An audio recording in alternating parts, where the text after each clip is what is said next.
उत्तर प्रदेश के देवरिया जिले के अंतर्गत एक भाटपार रानी करकर थाना पड़ता है और इसी थाने के अंतर्गत एक बरई पार गांव पड़ता है।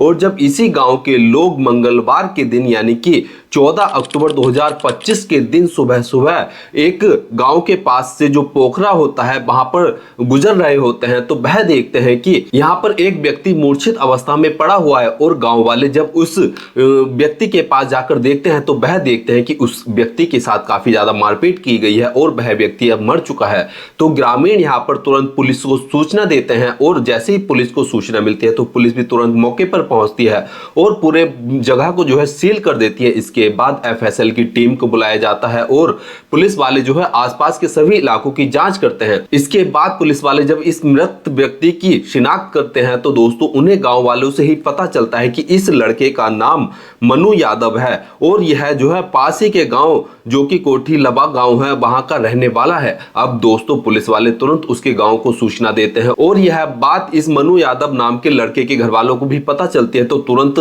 सभी घर वाले और गांव वाले जो होते हैं वह मौके पर पहुंचते हैं और लाश की शिनाख्त कर पुलिस वालों को बताते हैं कि हाँ यह मनु यादव ही है। अब दोस्तों मनु यादव जो होता है उसके पिता का नाम उमेश यादव होता है जो कि दुबई में रहकर काम किया करते थे। और यहाँ पर जो घर पर जो उनके गांव में जो उनकी पत्नी जिनका नाम सरिता होता है वह अपने एक छोटी बेटी और अपने बेटे मनु यादव के साथ जो है रहती थी। यहाँ पर सरिता ने जो है अपने बड़ी बेटी की शादी कर दी थी।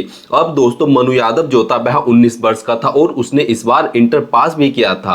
अब पुलिस वाले जब सभी चीजों को देखते हैं और सुनते हैं तो पुलिस वाले जो है उनसे पूछते हैं कि आखिर आपका बेटा कहां पर गया था। तो यहाँ पर जो मनु यादव की माता सरिता होती है वह बताती है कि मनु यादव का एक दोस्त अश्वनी गुप्ता नाम का है जिसके पिता का नाम वीर गुप्ता है जो कि भाटपार रानी के बरई पार गांव का रहने वाला है। अब पुलिस वालों को सरिता बताती है कि उसने जो है अश्वनी गुप्ता सोमवार की शाम के लगभग 7 बजे के आसपास मेरे बेटे मनु के पास आता है और कहता है कि हमें एक बर्थडे पार्टी में जाना है। अब दोस्तों आपको बताते हैं कि मनु और जो अश्वनी होता है इन दोनों के बीच गहरी दोस्ती होती है और इसी दोस्ती के चलते ये दोनों साथ रहा करते थे। और इसी के चलते अश्वनी जो है मनु के घर पर पहुंचता है और उससे कहता है कि हमें एक बर्थडे पार्टी में जाना है। तो यहाँ पर मनु जो होता है वह कहता है कि मेरी बाइक में तेल नहीं है।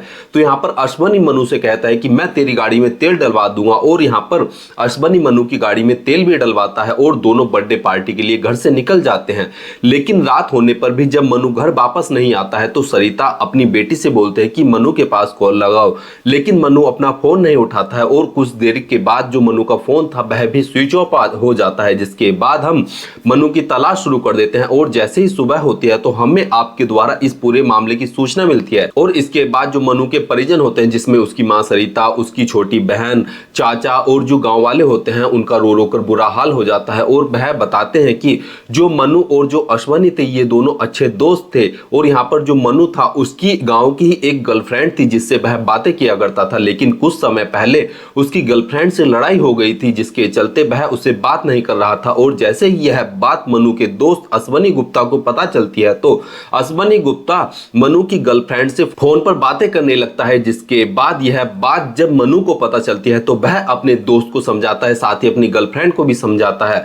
और इसी चक्कर में मनु और अश्वनी के बीच जो है काफी ज्यादा लड़ाई झगड़ा भी हो जाता है। लेकिन गांव वाले लोग जो है दोनों के बीच सुलह करा देते हैं और एक बार फिर से दोनों दोस्त जो मनु और जो अश्वनी होते हैं वह साथ रहने लगते हैं, साथ घूमने लगते हैं। और ऐसा किसी को भी नहीं लगता है कि इन दोनों के बीच जो है कोई लड़ाई झगड़ा हो। लेकिन दोस्तों इस लड़ाई झगड़े से और जो मनु की गर्लफ्रेंड थी उससे बात करने के चलते जो अश्वनी था वह प्यार में इतना अंधा हो जाता है कि वह अपने ही दोस्त को अपने रास्ते से हटाने का प्लान बनाने लगता है। और वह अपना प्लान बनाने के बाद सोमवार को जब मनु से कहता है कि उसे बर्थडे पार्टी में जाना है तो वह अपने दोस्त को साथ लेकर जाता है और रास्ते में ही वह किसी बहाने से कहता है कि चलो दोनों शराब पार्टी करते हैं। और इसी के चलते दोनों पहले शराब खरीदते हैं और शराब खरीदने के बाद एक सुनसान जगह पर जाकर बैठ जाते हैं क्योंकि दोस्तों जहां पर मनु की डेड बॉडी मिली थी वहां से कुछ बोतलें भी मिली थी, साथ ही साथ कुछ गिलास भी थे और पास ही में कुछ प्लेटें भी पड़ी हुई थी जिन पर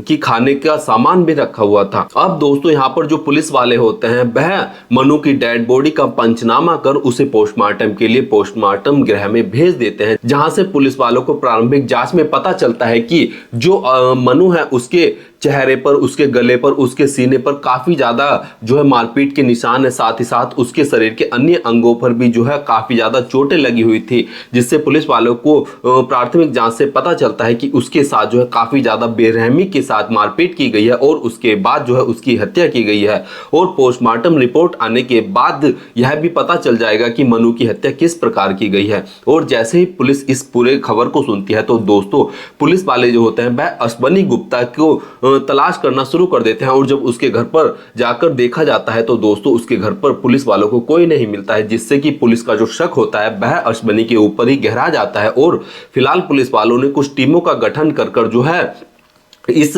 अश्वनी गुप्ता की तलाश शुरू कर दी है। साथ ही साथ पुलिस के पास जो है मनु की छोटी बहन ने तहरीर दी है, जिसके अंतर्गत पुलिस वालों ने जो है अपराध संख्या 175 व धारा 103 व बीएनएस की धाराओं के अंतर्गत मुकदमा दर्ज कर आरोपी कातिल की तलाश शुरू कर दी है। और पुलिस वाले जो है विधिक कार्रवाई के तहत पूरे प्रकरण की जांच कर रहे हैं और जल्द ही इस पूरे मामले का खुलासा भी पुलिस द्वारा कर दिया जाएगा।